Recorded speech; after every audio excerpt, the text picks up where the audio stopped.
Well, I need your take on Cerrone versus Ferguson. This is something that I was really interested to hear your opinion, or not opinion, really your expertise on. This fantastic fight. Donald Cerrone won the first round of the fight, but he faded. And Tony Ferguson does not fade. That's just who he is. He does not fade. Poured things on in the second round. At the end of the second round, Donald Cerrone gets starched right in the nose after the bell. Donald Cerrone goes to his corner, can't breathe out of his nose, blows his nose. Rookie mistake. He knew it.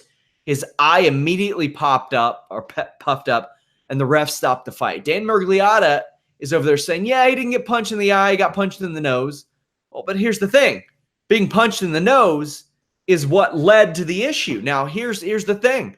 The fight was stopped there. It's a TKO. A lot of people wonder, does the illegal blow contribute to that? But there's a whole other thing involved, Joe. We know, as longtime people who have trained MMA, followed MMA, you make that choice to blow your nose. Like, you don't have to do it. You make that choice. I mean, it might not seem like much of a choice, but there are so many factors here. The use of instant replay, Donald Cerrone's choice to blow his nose, the fact that it is very, very, very possible that that illegal punch helped contribute to that situation. Now, I had a lot of people say, oh, it doesn't matter. Donald Cerrone was going downhill. No, we don't fight fights like that. We don't do that. We fight fights in the cage. We don't do them on paper. We don't do them hypothetically. Otherwise, why don't you just flip a coin before the thing starts? I want to know your thoughts on the finish, what goes into it, what goes out of it. Man, there's so much here. So in terms of how it all went down, first things first, you do the doctors and the referee and whomever will not make a call based on what may happen in the next round. I mean, just go watch Shogun versus Dan Henderson 1, 2, 3, and so many different types of fights. You can even look at the main event between Cejudo and Moraes. If you know there was the opportunity to stop that fight, would you stop it? No, let them fight.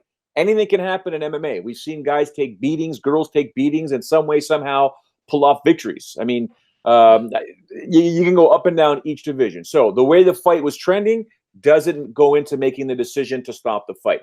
What goes into the decision is a couple of things. The punch after the bell could have received a warning, a loss of a point, and of course, there could have also been a disqualification. That's up to the referee to determine that, because that rule can be a bit subjective because it's a concussive blow. It's not a low kick. It's not a punch to the body. It's a blow to the head, which is concussive, which could have ramifications in the fight. It went after the bell. The referee can make that call to say, you know what, taking a point away, warning, taking a point away, disqualification on the spot. It's up to them. Second of all, with Donald Cerrone, or third of all, whatever, with Donald Cerrone blowing out his nose or exhaling from his nose, big mistake. He knows that. He realized it afterwards. The swelling is there the swelling and the clot basically prevents air getting into the eye socket.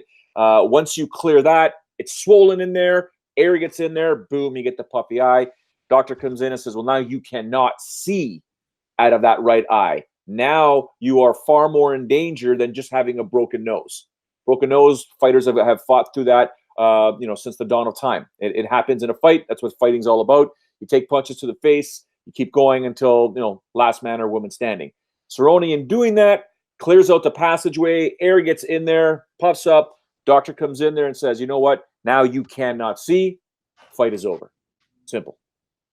Now, there are a lot of people that they'll be asking, does Cerrone have a case for overturning? Personally, I don't think he does. He made that decision. Yeah, he doesn't have a case to overturn the fight whatsoever. Even if it's he made that decision, there's also the natural human element of wanting to breathe better. And if your nose is clogged up and you've been punched in the head 25, 30, 40, 50 times, you want to be able to continue to fight. The natural reaction is to blow your nose. And sometimes if you're not thinking straight, you realize, oh my God, if I do this, I'm going to be in big trouble. Some guys have the cognizance to say, you know what, I can't. It's going to suck. I got to fight through it. Don't do it. Some of them are like, man, I can't breathe. And this guy's beating me up. I got to figure this out. Boom. Exhale through the nose. And then you realize, no, what did I just do? No. And that's why you saw him right away pushing down, trying to get the air out. You can't. You can't. You need to block it, right? You can't block it. They're not allowed to put up cotton up his nose and let him continue fighting. You can't do that. So that's the error. So Donald will not be able to overturn that, in my opinion. If they decide to run it back, which I don't think they will, it'd be nice if they did, but I don't think they will. From a pure sport aspect, I respect what Tony Ferguson did after this a whole lot more than what Henry Cejudo did. Henry Cejudo called out 3 people who haven't won since 2016. Ferguson says, if we need to run this back, I'll run it back. I respect that. Ultimately, you know whose decision I think it should be? Tony Ferguson's. That's whose decision I think it should be. He has won 12 fights in a row. He's 15-1 in the UFC. I count his Ultimate Fighter fights because they weren't 1 or 2 round decisions. They were all finishes. He finished these people. I put credit to that. 18-1 under that UFC banner. Cerrone, Pettis, Kevin Lee, Rafael Dos Anjos, Edson Barboza, Josh Thompson. He beat these guys. All the guys that you mentioned, Sean, there was a pic on Instagram of the 6 of their faces after the Tony Ferguson fight. And let me tell you, it was a collage of 6 human faces battered and bloodied up.